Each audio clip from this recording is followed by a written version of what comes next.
प्रिय मित्रों, आज के इस वीडियो में हम प्रोबेबिलिटी के बारे में बात करने वाले हैं।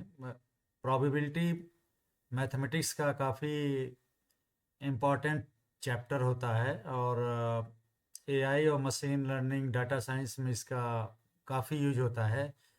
ज़्यादातर एल्गोरिथम एआई या मशीन लर्निंग के प्रोबेबिलिटी पर ही बेस्ड होते हैं। तो इस वीडियो में तो हम बेसिक प्रोबेबिलिटी से रिलेटेड कुछ डिफिनीशंस बताएंगे और कुछ न्यूमेरिकल्स बताएंगे और कुछ एक्सप्लेन करेंगे उसके इम्पॉर्टेंट टर्म्स। हमारे दूसरे वीडियो में प्रोबेबिलिटी डिस्ट्रीब्यूशन के बारे में या सैंपल टेस्टिंग या हाइपोथेसिस टेस्टिंग के बारे में होता। तो आइए शुरू करते हैं। टॉपिक काफ़ी इम्पॉर्टेंट है और इसको ठीक से समझना काफ़ी ज़रूरी है अगर मशीन लर्निंग और एआई में बेसिक्स क्लियर करने हैं। तो प्रोबेबिलिटी जैसा कि नाम से ही जाहिर है, पॉसिबिलिटी ऑफ एन इवेंट। जैसे मान लीजिए हम सिक्का उछालते हैं तो क्या पॉसिबिलिटी है कि हेड आए, क्योंकि हेड और टेल दोनों में से कोई भी आ सकता है।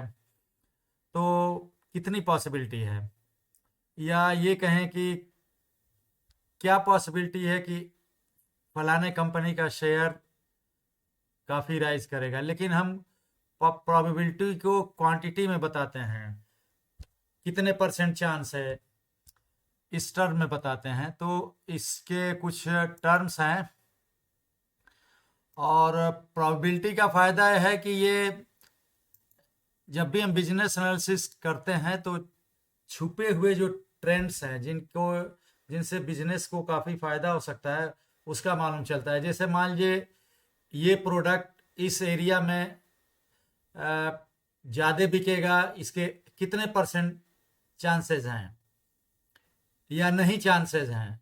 या जैसे मान लीजिए आगे चलकर हम एग्जांपल देंगे इसका कुछ टर्म के बारे में आइए बात कर लेते हैं। अब जैसे एक है कि if there are n equally likely mutually exclusive exhaustive events, ये तीन इसमें टर्म हो गए। इक्वली लाइकली, ये इक्वली लाइकली का मतलब होता है कि कोई भी इवेंट, जैसे मान लीजिए सिक्का उछालते हैं तो हेड आने के भी उतने ही चांस हैं जितने टेल आने के चांसेस हैं। तो मतलब कोई प्रिफरेबल नहीं है कि हेड ही ज़्यादा बार आएगा या टेल ही ज़्यादा बार आएगा, दोनों का इक्वल चांस है। तो इक्वली लाइकली का ये मतलब होता है। म्यूचुअली एक्सक्लूसिव मतलब कि दो इवेंट हैं और इवेंट क्या होता है, जैसे सिक्का उछालने पर हेड आया एक इवेंट हुआ, टेल आया तो एक इवेंट हुआ। तो और जो सिक्का जो उछालते हैं उसको ट्रायल बोलते हैं। सिक्के का मैं एग्जांपल दे रहा हूँ इसलिए कि बहुत सिंपल है, लेकिन जनरल टर्म में भी यही मतलब होता है। म्यूचुअली एक्सक्लूसिव का मतलब कि या तो हेड आएगा या तो टेल आएगा, मतलब हेड आएगा तो टेल नहीं आएगा और टेल आएगा तो हेड नहीं आएगा ऊपर। तो ये दोनों घटनाएं, दोनों इवेंट, मतलब एक इवेंट है हेड का आना, दूसरा इवेंट है टेल का आना। म्यूचुअली एक्सक्लूसिव इसलिए है, एक्सक्लूसिव का मतलब होता है छोड़कर, अलग अलग, मतलब या तो हेड आएगा या तो टेल आएगा, दोनों एक साथ नहीं आएगा। ऐसे ही अगर हम डाई उछालते हैं जिसमें 6 फेस होते हैं, 1 2 3 4 5 6 होता है, तो उछालने पर ऊपर साइड में केवल एक ही आएगा, या तो एक आएगा, दो आएगा, 3 4 5 6, इन 6 नंबर में से कोई एक ही आएगा। अगर मान लीजिए 5 आ गया तो 6 नहीं आएगा, कोई एक ही आएगा। तो ये भी इवेंट है और ये सब भी म्यूचुअली एक्सक्लूसिव हैं।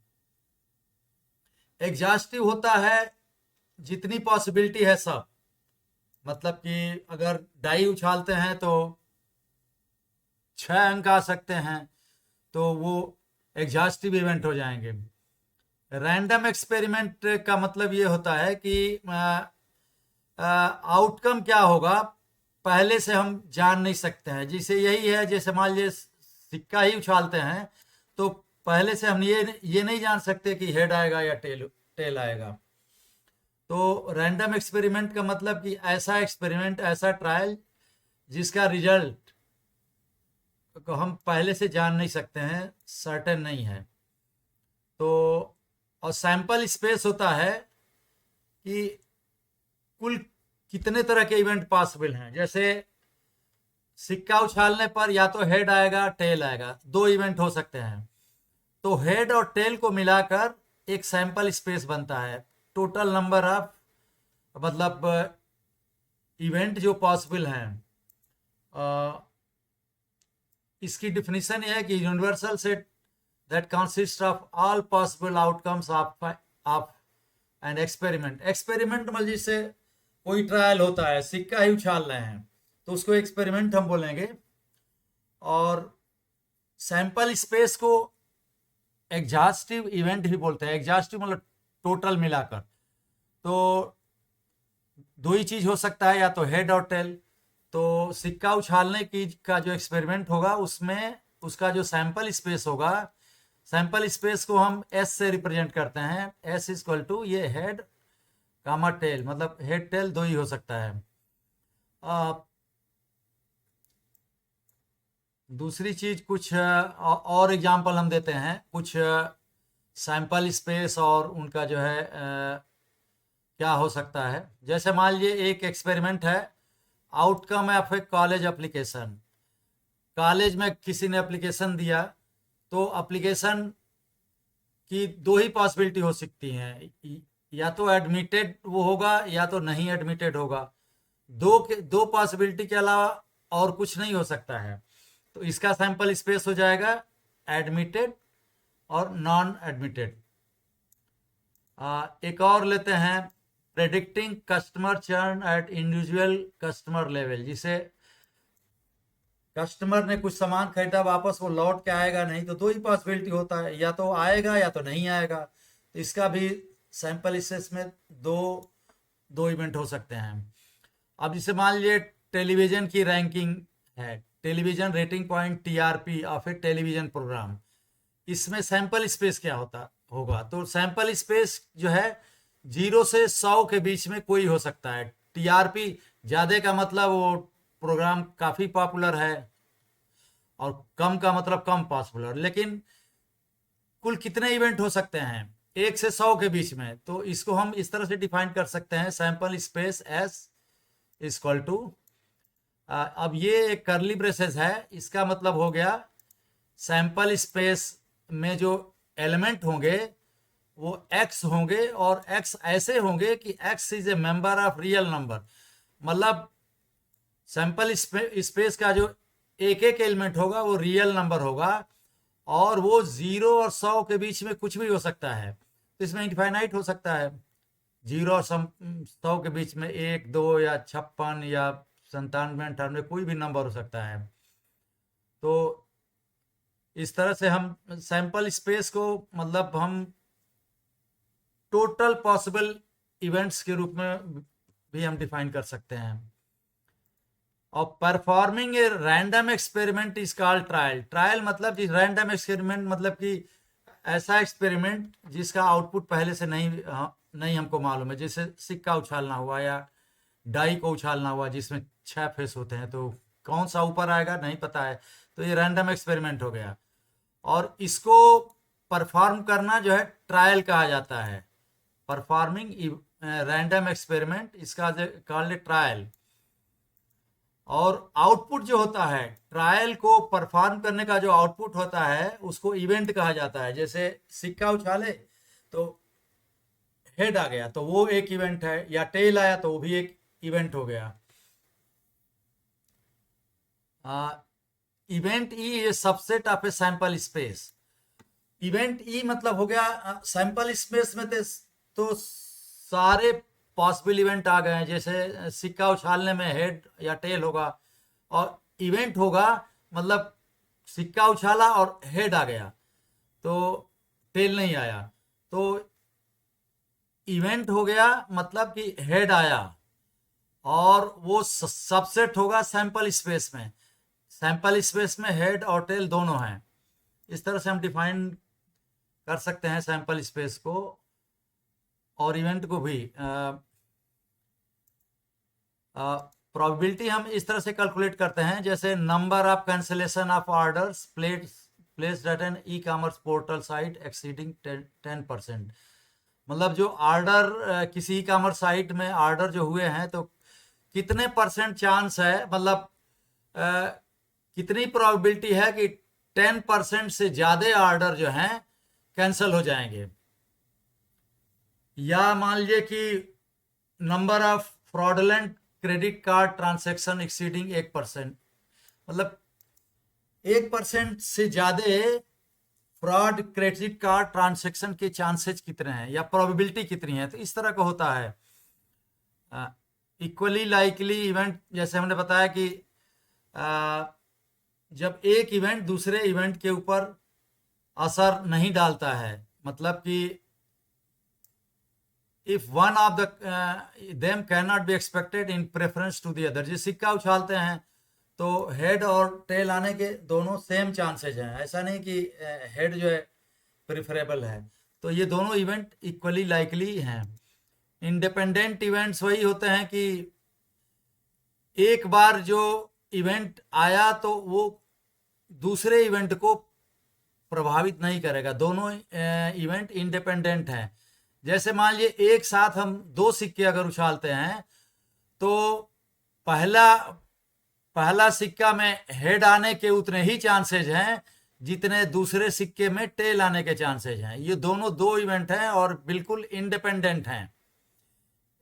एक इवेंट दूसरे के ऊपर असर नहीं डालेगा। म्यूचुअली एक्सक्लूसिव इवेंट होते हैं जो मतलब कि या तो ये होगा तो वो नहीं होगा। जिसे हेड और टेल का आना ये म्यूचुअली एक्सक्लूसिव है, या तो हेड आएगा या तो टेल आएगा, दोनों एक साथ नहीं आ सकते हैं। अब इसको हम प्रोबेबिलिटी या सेट के टर्म में अगर डिफाइन करें तो ए अगर इवेंट है और बी दूसरा इवेंट है तो ए और बी दोनों इवेंट में जो कॉमन है तो कॉमन इवेंट कोई नहीं होगा। मतलब म्यूचुअली एक्सक्लूसिव अगर ए और बी दो इवेंट हैं तो या तो ए होगा या तो बी होगा। मतलब इसका इंटरसेक्शन जो है ये जीरो हो जाएगा। मतलब probability of A and B both happening is equal to zero. ऐसे इसको सिंपली ऐसे समझिए कि सिक्का उछालने के केस में प्रोबेबिलिटी ऑफ हेड और टेल दोनों को एक साथ आने की जो प्रोबेबिलिटी है वो जीरो है। तो म्यूचुअली एक्सक्लूसिव इवेंट जब होते हैं तो इनका जो कॉमन होता है इंटरसेक्शन की प्रोबेबिलिटी जीरो हो जाती है। और म्यूचुअली एक्सक्लूसिव इवेंट में ये भी होता है कि probability of A union B equal to probability of A plus probability of B. अब जैसे मान लीजिए if A1 A2 A3 are mutually exclusive event that form a partition of sample spaces their probability must add up to 1। जैसे मान लीजिए कि सिक्का एक बार उछालेंगे तो उसमें हेड के आने की प्रोबेबिलिटी है 1/2, टेल आने की प्रोबेबिलिटी भी 1/2 है।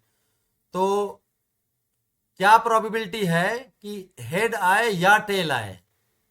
तो वो तो 100% है, क्योंकि या तो हेड आएगा या तो टेल आएगा। तो जैसे मान लीजिए हेड को आने को हम की जो प्रोबेबिलिटी है उसको PA कहें और टेल आने की जो प्रोबेबिलिटी है PB कहें, तो एक बार सिक्का उछालने में हेड आने की प्रोबेबिलिटी 1/2 है, एक बार सिक्का उछालने में टेल आने की प्रोबेबिलिटी PB 1/2 है। दोनों को जोड़ देंगे तो 1/2 प्लस 1/2 1 हो जाएगा। तो एक क्या हुआ, A probability of A union B. A union B मतलब ए बी को दोनों को जोड़कर, लेकिन कोई कॉमन नहीं रहेगा उसमें। तो मतलब कि या तो हेड आए या तो टेल आए, तो इसकी प्रोबेबिलिटी तो 1 हो गई, क्योंकि उसके अलावा और कुछ थर्ड ऑप्शन नहीं है। तो इसी तरह से हम ये दिखा सकते, जैसे डाई के केस में हम दे सकते हैं। डाई में 6 फेस होते हैं। तो A1 मान लीजिए जब एक ऊपर आए, A2 मतलब 2 ऊपर आए, A3 मतलब 3 नंबर ऊपर आए, तो इस तरह से मान लीजिए लास्ट वाला 6 नंबर आता है तो A6 हो गया। अब हर एक नंबर की प्रोबेबिलिटी होगी जिसे एक आने की प्रोबेबिलिटी है, मतलब जो फेवरेबल इवेंट हम जो चाहते हैं एक है, एक ऊपर आए, divided by total number of events. तो टोटल तो 6 फेस हैं, इसका मतलब कि 1/6, मतलब एक के आने की, एक वाले फेस के ऊपर आने की प्रोबेबिलिटी 1/6 है। ऐसे ही 2 वाले फेस के ऊपर आने की प्रोबेबिलिटी 2/6 है, मतलब कि 1/6 है। 3 की भी जो प्रोबेबिलिटी है 1/6 है। वो इसलिए होता है कि अगर हम 3 चाहते हैं ऊपर आए तो फेवरेबल इवेंट हो गया एक, क्योंकि 6 फेस में से केवल एक हम सेलेक्ट किए हैं, 3 नंबर वाला, और टोटल पॉसिबिलिटी है 6, तो 1/6। तो इसी तरह से हर नंबर के आने की जो प्रोबेबिलिटी है 1/6 है, और ऐसे 6 नंबर हैं, तो 1/6 प्लस 1/6 अगर 6 बार जोड़ देंगे तो वो 1 हो जाएगा। तो इसीलिए इसको कहते हैं, अब इसलिए ये इसलिए संभव है क्योंकि हर इवेंट म्यूचुअली एक्सक्लूसिव है, या तो 1 आएगा ऊपर, या तो 2 आएगा ऊपर, या तो 3 आएगा ऊपर, मतलब कोई भी 2 नंबर एक साथ नहीं आएंगे। तो ये म्यूचुअली एक्सक्लूसिव इवेंट हैं, इसलिए इनकी जितनी प्रोबेबिलिटी को अगर हम जोड़ देंगे 1/6 प्लस 1/6 करके 6 बार, तो सम जो है 1 होता है। तो सारी प्रोबेबिलिटी का जोड़ 1 होता है। कंडीशनल प्रोबेबिलिटी वो होती है जैसे probability of happening of an event A in condition that event B has already happened. अगर कोई इवेंट, जैसे मान लीजिए कि अगर हम 10 बार सिक्का उछालते हैं और 3 बार मान लीजिए हेड आ गया, तो क्या पॉसिबिलिटी है कि चौथी बार भी हेड ही आए?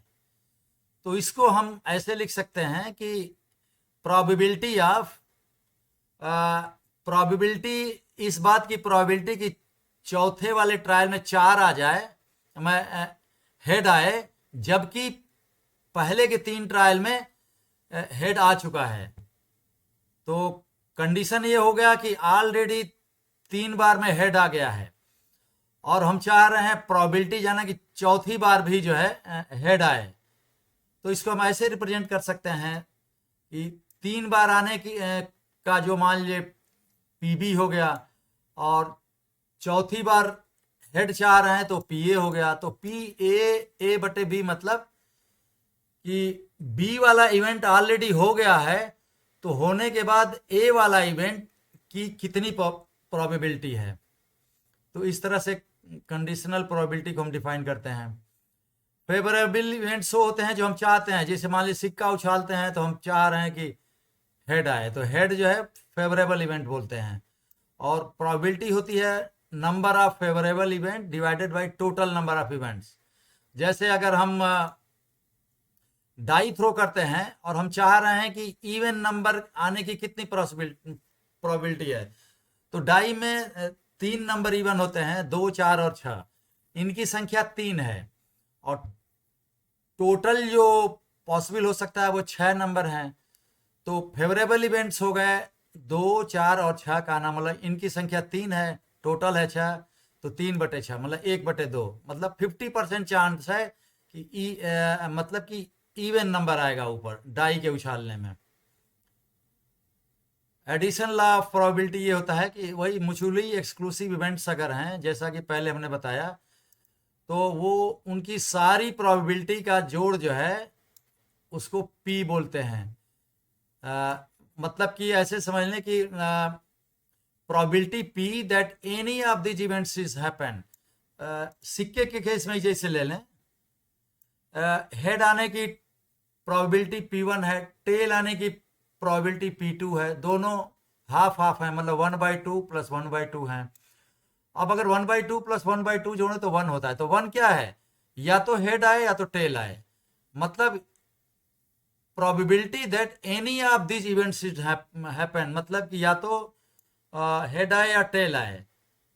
तो दोनों को अगर फेवरेबल मान लेंगे तो उसकी प्रोबेबिलिटी 1/2 प्लस 1/2 1 हो जाएगी। जैसे डाई के केस में ही है, जैसे हम चाह रहे थे कि कितनी प्रोबेबिलिटी है कि इवन नंबर आए, 2, 4 या 6 है, तो इसकी जो प्रोबेबिलिटी थी वो 3/6 मतलब 1/2 थी, मतलब 50% चांस है। तो ये भी एक्सक्लूसिव इवेंट ही है।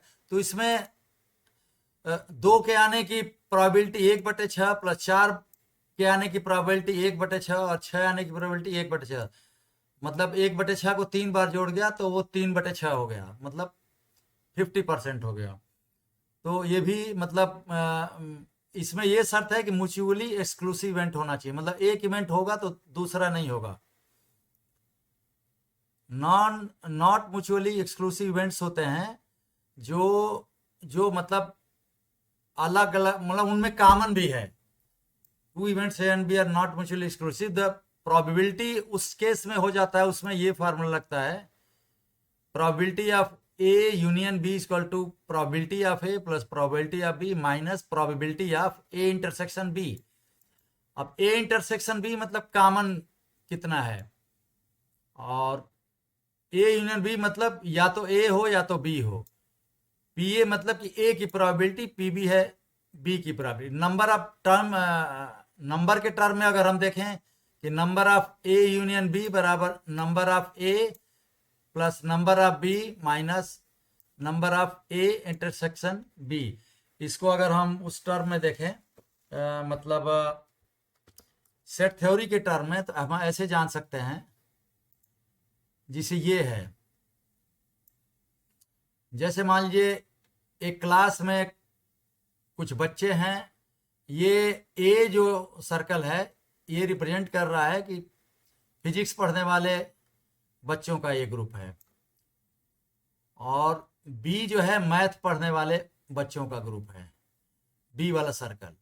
लेकिन दोनों में जो कॉमन ये है, कॉमन एरिया जो है, ये वो बच्चे हैं जो मैथ भी पढ़ रहे हैं और फिजिक्स भी पढ़ रहे हैं। तो जो कॉमन है ये हैश करके है, ये इसको ए इंटरसेक्शन बी बोलेंगे।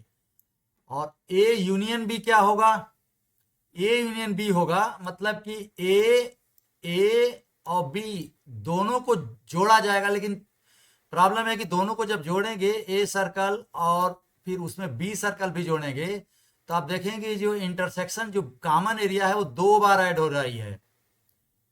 तो यूनियन में रिपीटिशन नहीं होता है, तो केवल एक बार लेंगे, मतलब केवल फिजिक्स वाले ये हैं, केवल मैथ वाले ये हैं, और तो ये जो एरिया है ये जो है दोनों पढ़ने वाले की है, तो इसको 2 बार काउंट नहीं होगा। इसीलिए जैसे n A union B equal to n A plus n B. अब एन ए और एन बी को जोड़ेंगे, देखिए एन ए हो गया, एन ए मतलब नंबर में, एक के टर्म में, ए में कितने हैं, बी में कितने हैं, और कॉमन में कितने हैं, ऐसे समझिए। तो एन ए मतलब ये पूरा एरिया, एन बी मतलब ये पूरा एरिया, और ये A number of A intersection B है, मतलब कॉमन है। अब चूंकि दोनों को जोड़ने में 2 बार ये जुड़ गया है, ए और बी में जब जोड़ रहे हैं तो कॉमन एरिया 2 बार जुड़ा है, इसीलिए, लेकिन कॉमन एरिया को एक ही बार लेना है, इसीलिए हम n A plus n B minus A intersection B हमने किया है। तो ये होता है number of A union B. तो ए यूनियन बी का मतलब होता है कि ए बी को दोनों लो, कॉमन को भी लो, लेकिन एक केवल एक बार लो। तो ये क्लियर होना चाहिए इस तरह से। नंबर के टर्म में भी वही फार्मूला है, लेकिन अगर म्यूचुअली एक्सक्लूसिव इवेंट्स हैं ए और बी, तो जो कॉमन होगा ए इंटरसेक्शन बी वो 0 हो जाएगा, मतलब ए और बी के सर्किल अलग अलग हैं तो कॉमन कुछ होगा ही नहीं। तो उस केस में होगा number of A union B बराबर number of A plus number of B, क्योंकि number of A intersection B 0 हो गया है, कॉमन कुछ है ही नहीं है। प्रोबेबिलिटी के केस में भी उसी तरह का फार्मूला लगेगा, probability of A union B equal to probability I A plus probability of B. जैसा हमने सिक्का उछालने में देखा या डाई उछालने में देखा है, ये म्यूचुअली एक्सक्लूसिव इवेंट है, तो प्रोबेबिलिटी जोड़ दी जाती है। अब आते हैं हम कुछ एग्जांपल हम देखते हैं, जैसे find the probability of throwing 5 even number with an order 6 पे। डाई अगर हम उछालते हैं तो 5 आने की प्रोबेबिलिटी, 5 नंबर ऊपर है उसकी क्या प्रोबेबिलिटी है, तो टोटल जैसा हमने बताया 6 नंबर होते हैं डाई में, और 5 तो एक ही नंबर है, तो फेवरेबल इवेंट हो गए केवल एक, जो 5 वाला है। टोटल नंबर आप जो इक्वली लाइकली इवेंट्स हो गए 6, तो मतलब कि 1/6, तो 5 नंबर के आने की प्रोबेबिलिटी 1/6। इसमें इक्वली लाइकली ये टर्म इंपॉर्टेंट है, क्योंकि किसी भी नंबर के आने के उतने ही चांस हैं। अब जैसे मान ले कितने चांस हैं कि इवन नंबर आए, तो जैसा हमने इसके पहले भी बोला था, इवन नंबर 2, 4 और 6 हैं, इनकी टोटल संख्या 3 है, तो फेवरेबल इवेंट्स हो गए 3, तो इवन आने की प्रोबेबिलिटी हो गई 3 बटा टोटल नंबर, तो 3/6 मतलब 1/2। दूसरा एग्जांपल जैसे लेते हैं, 52 कार्ड्स हैं, ताश है मान लीजिए, इसमें कितनी पॉसिबिलिटी है कि किंग आ जाए। 52 कार्ड्स हैं, इनमें से कोई एक कार्ड अगर निकालें तो किंग के आने की प्रोबेबिलिटी कितनी है, तो किंग 52 कार्ड में से 4 होते हैं किंग, बाकी 48 होते हैं दूसरे कार्ड। तो अगर किंग के कार्ड के आने की प्रोबेबिलिटी अगर हम जानना चाहेंगे, तो फेवरेबल इवेंट हो गए 4, क्योंकि 4 ही किंग हैं, और टोटल इवेंट है 52, क्योंकि 52 कार्ड हैं, तो किंग की आने की जो प्रोबेबिलिटी है वो 4/52 हो जाएगी। दूसरा लेते हैं एग्जांपल, अभी एक बैग में 4 वाइट हैं और 2 ब्लैक बॉल्स हैं। ये सब एग्जांपल बीटेक में ऑलरेडी या डेटा साइंस के कोर्स में सब बताया गया, बताया गया है, तो उसके लिए भी काफ़ी यूजफुल है ये। मान लीजिए एक बैग में 4 वाइट बॉल हैं और 2 ब्लैक बॉल हैं। सेकेंड बैग में 3 वाइट हैं और 3 ब्लैक बॉल हैं। अब एक bag is selected at random, हम बैग को रैंडमली सेलेक्ट कर सकते हैं, या तो पहला बॉल या तो दूसरा बॉल, इसमें कोई प्रेफरेंस नहीं है, लेकिन ये एक्सक्लूसिव भी हैं। अगर पहले बैग को सेलेक्ट करेंगे तो दूसरे को नहीं करेंगे, और रैंडमली हमको सेलेक्ट करना है, तो प्रोबेबिलिटी हमको देखना है कि एक बॉल निकालते हैं तो कितने चांसेस हैं कि वो बॉल वाइट होगा। अब देखिए इसमें एक पहले वाले बैग में 4 वाइट हैं, 2 ब्लैक बॉल हैं, दूसरे वाले बैग में 3 वाइट हैं और 3 ब्लैक बॉल हैं। तो सबसे पहले हम को ये जानना है कि ये दोनों इवेंट पहला वाला बैग सेलेक्ट करेगा या दूसरा वाला, ये म्यूचुअली एक्सक्लूसिव हैं। तो और दोनों की जो प्रोबेबिलिटी है 1/2 है, मतलब 50% चांस है कि पहला सेलेक्ट होगा, 50% की दूसरा बैग सेलेक्ट होगा। तो इस रूप में अगर हम देखें, अब मान लीजिए पहला बैग उसने सेलेक्ट किया, तो पहले बैग को जब सेलेक्ट किया है तो उसमें 4 वाइट हैं और 2 ब्लैक बॉल हैं, मतलब टोटल बॉल हैं 6, और वाइट बॉल के सेलेक्ट होने की जो प्रोबेबिलिटी है वो 4/6 होगी, क्योंकि पहले वाले बैग में 4 वाइट हैं, 2 ब्लैक बॉल हैं, टोटल बॉल 6 हैं, और फेवरेबल इवेंट है 4 जो कि वाइट बॉल हैं। तो पहला बैग सेलेक्ट करने के बाद वाइट बॉल के आने की प्रोबेबिलिटी 4/6 है, और पहला बैग ही सेलेक्ट करने की प्रोबेबिलिटी 1/2 है।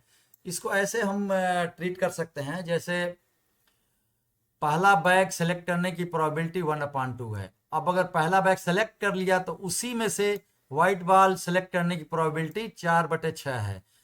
अब पहला बैग भी सेलेक्ट हो और उसमें से व्हाइट बॉल भी सेलेक्ट हो। अब देखिए ये दोनों इवेंटों को हम कंबाइन कर रहे हैं, दोनों हों, तो इसके लिए मल्टीप्लिकेशन का रूल लगेगा।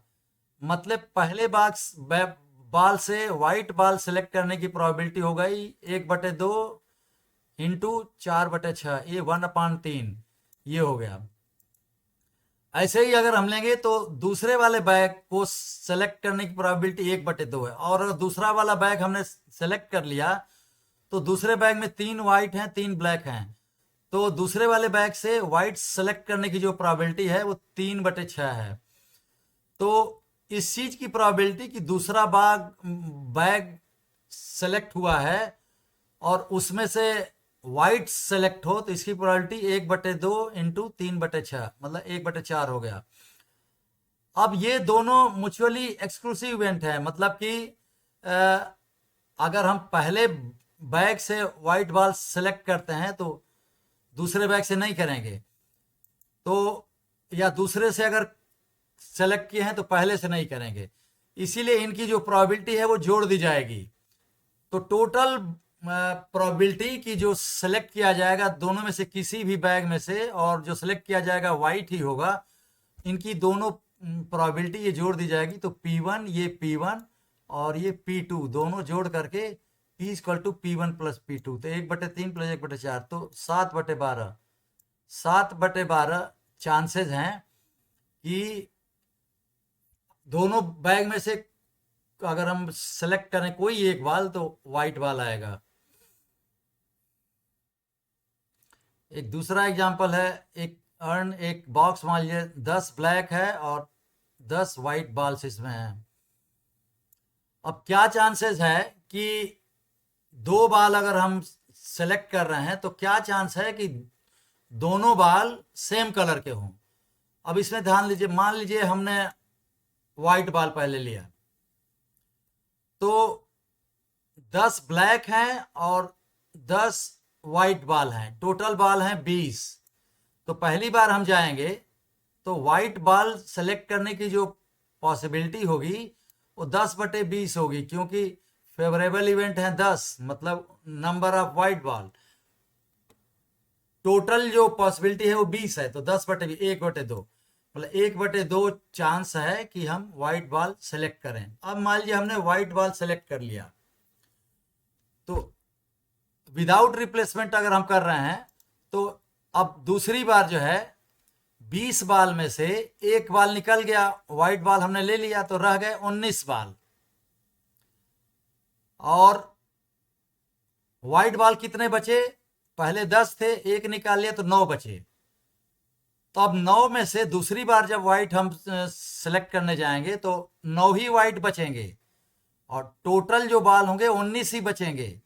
तो मतलब जो उस केस में जो प्रोबेबिलिटी हो जाएगी कि दूसरी बार भी वाइट आएगा वो 9/19 होगा, क्योंकि 9 ही बाल हैं सफेद वाले और टोटल बाल 19 हैं।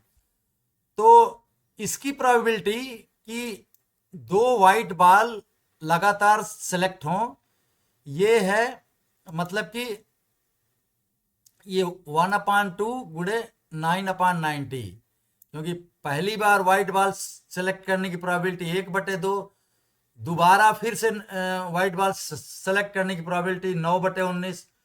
तो दोनों एक साथ हों तो इसमें मल्टीप्लिकेशन रूल लगेगा, मतलब ये 1/2 गुणे 9/19। तो इसी तरह की लॉजिक अगर हम लगाएंगे ब्लैक बॉल के केस में भी, तो ब्लैक बॉल में भी वही लगेगा। पहली बार ब्लैक बॉल सेलेक्ट करने की जो पॉसिबिलिटी होगी वो 1/2 होगी, मतलब 10/20 होगी।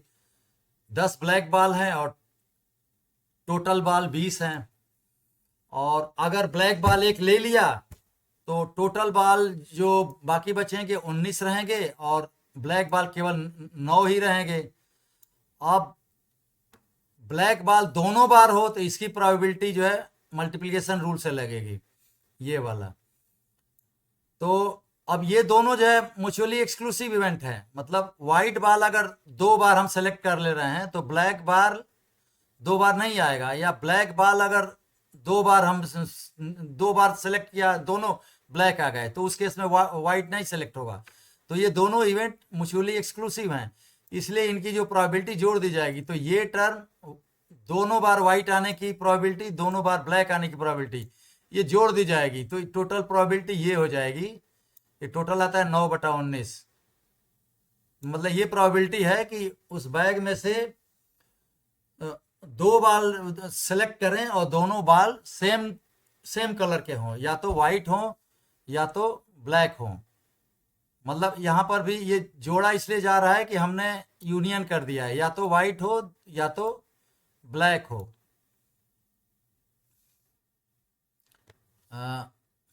अब जिसे मान लीजिए एक और क्वेश्चन हम लेते हैं। यहाँ पर एक हस्बैंड वाइफ एक इंटरव्यू में अपीयर होते हैं, फॉर दो वैकेंसीज हैं सेम पोस्ट के लिए, तो प्रोबेबिलिटी ऑफ हस्बैंड सिलेक्शन 1/7, मतलब हस्बैंड के सेलेक्ट होने के चांसेस 1/7 हैं और वाइफ के सेलेक्ट होने के चांसेस 1/5 है। तो प्रोबेबिलिटी हमको जानना है कि कितनी प्रोबेबिलिटी है कि हस्बैंड वाइफ दोनों सेलेक्ट हो जाएंगे। दूसरा है कितनी प्रोबेबिलिटी है कि only one of them will be selected, कि केवल या तो हस्बैंड होगा या तो वाइफ होगा, किसी एक का ही सिलेक्शन होगा, दोनों का नहीं होगा। तीसरा क्वेश्चन है कि कितनी पॉसिबिलिटी है कि किसी का सिलेक्शन नहीं होगा। ये तीन क्वेश्चन है। अब इसमें ध्यान से अगर हम देखें तो हस्बैंड को सेलेक्ट होने की प्रोबेबिलिटी 1/7 है। अब चूंकि टोटल प्रोबेबिलिटी क्या हो सकती है, या तो हस्बैंड सेलेक्ट होगा या तो नहीं होगा, तो टोटल जो प्रोबेबिलिटी होगी वो 1 होगी। और सेलेक्ट होने की प्रोबेबिलिटी अगर 1/7 है तो सेलेक्ट नहीं होने की प्रोबेबिलिटी 1 - 1/7 होगी। मतलब ऐसे इसको हम लिख सकते हैं, प्रोबेबिलिटी ऑफ हस्बैंड सिलेक्शन 1/7 है, तो प्रोबेबिलिटी ऑफ हस्बैंड रिजेक्शन ये 1 - 1/7 हो जाएगा। इसी तरह से वाइफ के केस में लेंगे, वाइफ के सिलेक्शन की प्रोबेबिलिटी अगर 1/5 है तो P probability of wife selection 1/5 है, तो टोटल प्रोबेबिलिटी क्या है, 1 है। मतलब या तो वाइफ सेलेक्ट होगी या तो नहीं होगी, दो ही चीजें हो सकती हैं। तो सैंपल स्पेस में दो चीजें आएंगी, या तो सेलेक्ट होगी नहीं होगी, तो इन दोनों पॉसिबिलिटी का जोड़ 1 होगा। तो सेलेक्ट होने की प्रोबेबिलिटी अगर 1/5 है तो रिजेक्ट होने की जो प्रोबेबिलिटी होगी 1 1 होगी, जो 4/5। अब इसको हमने दोनों को ले लिया। अब प्रोबेबिलिटी हमको देखना है कि दोनों सेलेक्ट हो जाएंगे, उसकी प्रोबेबिलिटी कितनी है। तो दोनों को सेलेक्ट होने की प्रोबेबिलिटी जो होगी, ये यहां पर मल्टीप्लिकेशन रूल लगेगा। मल्टीप्लिकेशन रूल तब लगता है कि दोनों इवेंट हो, मतलब कि हस्बैंड भी सेलेक्ट हो और वाइफ भी सेलेक्ट हो। तो हस्बैंड सेलेक्ट होने की प्रोबेबिलिटी 1/7, वाइफ के सेलेक्ट होने की प्रोबेबिलिटी 1/5। तो दोनों हो तो उसकी प्रोबेबिलिटी 1/7 × 1/5, मतलब और कम चांस है कि दोनों हो, 1/35 चांस है इनका। मतलब इस बात की प्रोबेबिलिटी कि दोनों का सिलेक्शन हो जाए कम है, 1/35 है। तो इसका ध्यान रखिएगा, दोनों अगर हो, एक इवेंट हो रही हो, दूसरी इवेंट हो रही हो, दोनों एक साथ हो, तो उस केस में मल्टीप्लिकेशन रूल लगता है। अब जैसे जानना होगा कि ओनली हस्बैंड, केवल हस्बैंड का सेलेक्ट हो, उसकी प्रोबेबिलिटी कितनी है। तो इसमें दो चीजें हैं कि हस्बैंड सेलेक्ट होगा और वाइफ रिजेक्ट होगी। तो जैसा ऊपर हमने लिखा है कि हस्बैंड की सेलेक्ट होने की प्रोबेबिलिटी और वाइफ को रिजेक्ट होने की प्रोबेबिलिटी, ये दोनों को होना पड़ेगा। तो यहां पर भी मल्टीप्लिकेशन रूल लगेगा। तो मतलब 1/7 जो प्रोबेबिलिटी हस्बैंड के सिलेक्शन की, और ये 4/5 है वाइफ के रिजेक्ट होने की प्रोबेबिलिटी, दोनों का मल्टीप्लाई हो जाएगा, तो ये 4/35 आ जाएगा। ऐसे ही केवल वाइफ के सेलेक्ट होने की प्रोबेबिलिटी होगी। इसको जानने के लिए प्रोबेबिलिटी ऑफ वाइफ सिलेक्शन, मतलब वाइफ के सिलेक्शन होने की कितनी प्रोबेबिलिटी है, दूसरा हस्बैंड को रिजेक्ट होने की क्या प्रोबेबिलिटी है, इन दोनों को जोड़ना पड़ेगा। दोनों एक साथ होगा, मतलब तो दो प्रोबेबिलिटी जब एक साथ जब होना होता है, यहां पर भी मल्टीप्लिकेशन रूल लगेगा, 1/5 × 6/7, तो ये 6/35 हो गया। अब ये दो इवेंट हैं, केवल हस्बैंड के सिलेक्शन की प्रोबेबिलिटी 4/35 है और केवल वाइफ के सेलेक्ट होने की जो प्रोबेबिलिटी है वो 6/35 हो। अब अगर हम दोनों को मिला दें, मतलब कि probability of only husband selected and only wife selected, ये दोनों म्यूचुअली एक्सक्लूसिव इवेंट हैं।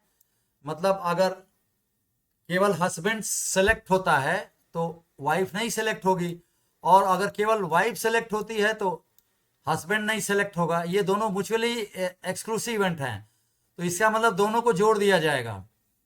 तो इस केस में ये जो 4/35 आता आया है केवल हस्बैंड के सिलेक्शन में, और 6/35 जो आया है केवल वाइफ के सिलेक्शन की प्रोबेबिलिटी, ये दोनों को जोड़ दिया जाएगा। तो हमको ये मिल जाएगा कि केवल एक कोई सेलेक्ट। अब इसमें देखिए, हम हस्बैंड और वाइफ दोनों में से कोई एक सेलेक्ट हो रहा है, तो उसकी प्रोबेबिलिटी हम देख रहे हैं। तो दोनों की प्रोबेबिलिटी यहाँ जोड़ दी गई है। ये म्यूचुअली एक्सक्लूसिव इवेंट है, क्योंकि यहाँ पर जो फेवरेबल इवेंट है वो दो हो गए हैं। केवल हस्बैंड सेलेक्ट हो रहा है तो वो भी फेवरेबल है, केवल वाइफ सेलेक्ट हो रही तो वो भी फेवरेबल है, और दोनों म्यूचुअली एक्सक्लूसिव हैं, इसलिए दोनों को जोड़ा गया है यहाँ पर।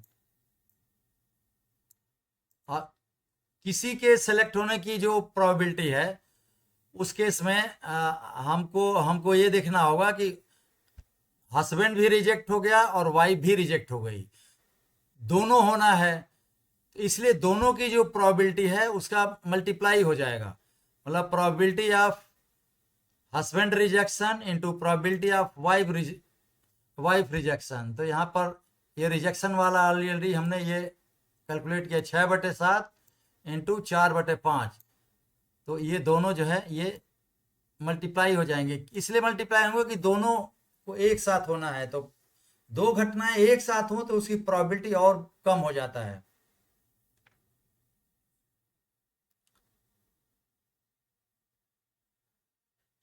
एक और एग्जांपल हम ले लेते हैं। 3 मशीन है, जैसे 3 मशीनों में एक मशीन का जो प्रोडक्शन है 40% है, दूसरे मशीन का है 50%, तीसरे मशीन का है 10% प्रोटेक्शन किसी कंपनी में।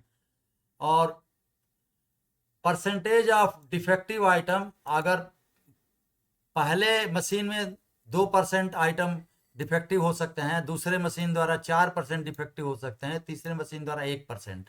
तो हमको देखना है कि अगर रैंडमली कोई आइटम हम सेलेक्ट करते हैं तो कितनी पॉसिबिलिटी है कि वो डिफेक्टिव हो जाए। अब देखिए, इसमें 3 मशीनें हैं और तीनों का अलग अलग डिफेक्शन का रेट है। तो सबसे पहले हम ये जानेंगे, जैसे मान लीजिए एग्जाम्पल हमने चूंकि परसेंटेज में दिया है, मान लीजिए 100 आइटम है, तो पहली मशीन द्वारा 40 आइटम बनेंगे। टोटल अगर प्रोडक्शन में 100 आइटम है तो पहली मशीन 40 आइटम बनाएगी, दूसरी मशीन 50 आइटम बनाएगी, तीसरी मशीन 10 आइटम बनाएगी।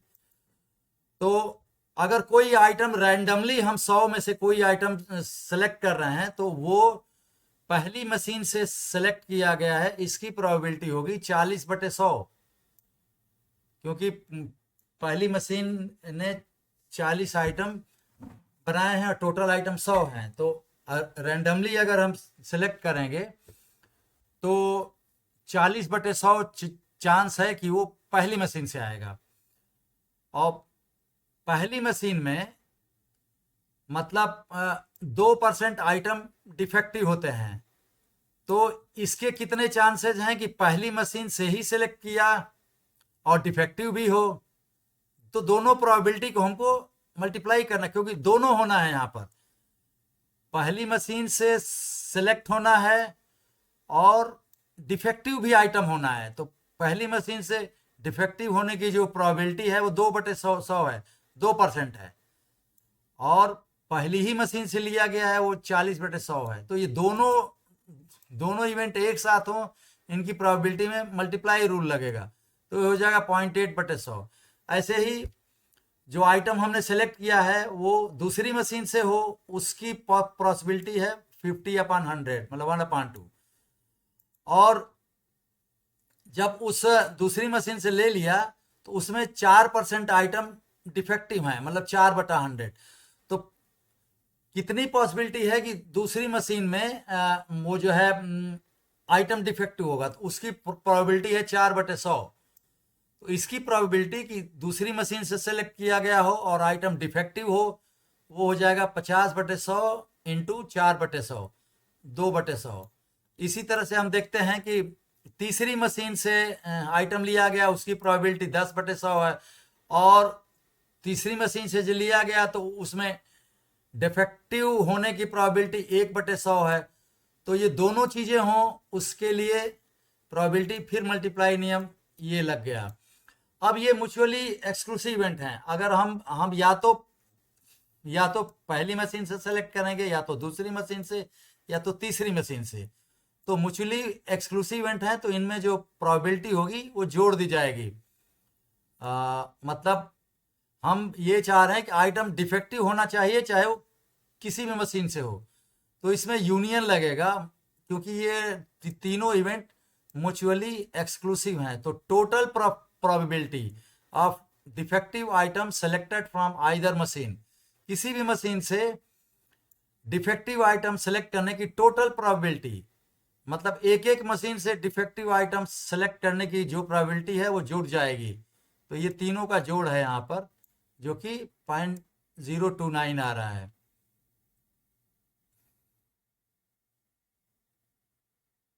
ऐसे ही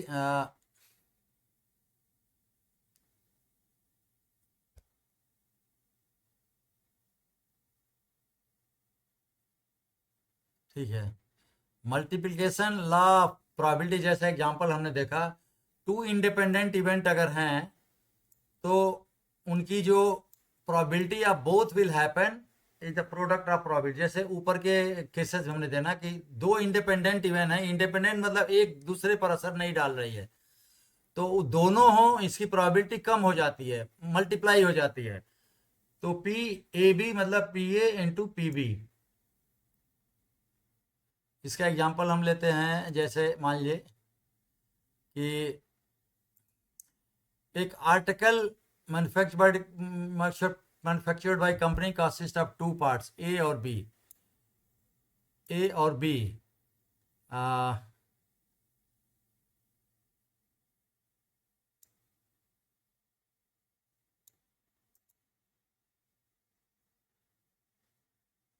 जैसे मान लीजिए मैन्युफैक्चरिंग के प्रोसेस में पहला जो है पार्ट ए और पी बी, दो पार्ट हैं। पार्ट ए जो है, पार्ट ए के केस में 9 of 10 are likely to be defective, मतलब 100 में से 9 डिफेक्टिव निकल सकते हैं पार्ट ए में। ऐसे ही पार्ट बी में 100 आइटम में से 5 आइटम डिफेक्टिव निकल सकते हैं। तो हमको कैलकुलेट करना है that assembled article will not be defective assuming that events of finding part A non-defective and that of part B are independent।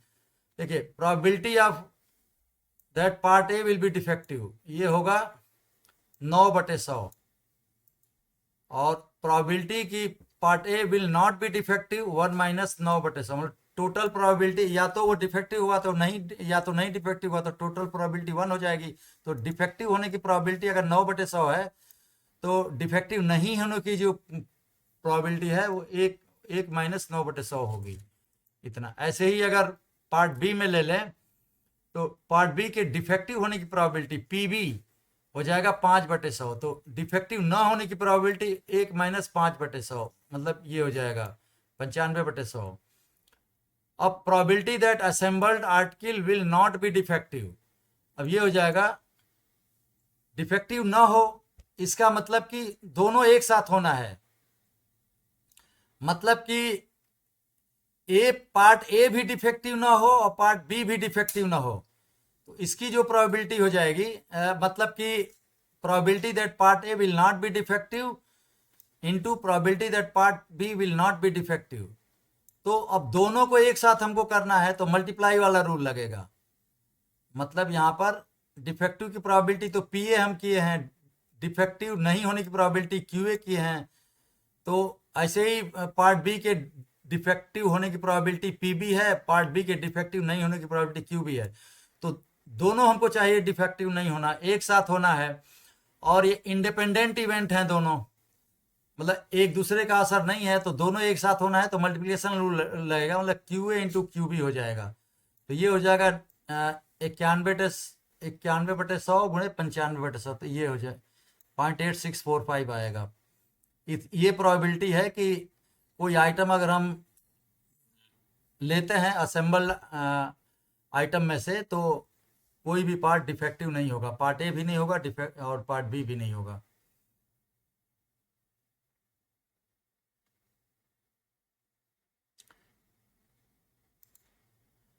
एक दूसरा एग्जांपल लेते हैं। एक बैग कंटेन 10 वाइट और 15 बाल। एक बैग में 10 सफ़ेद और 15 ब्लैक बाल हैं, और 2 बाल हम उसमें से निकाल रहे हैं।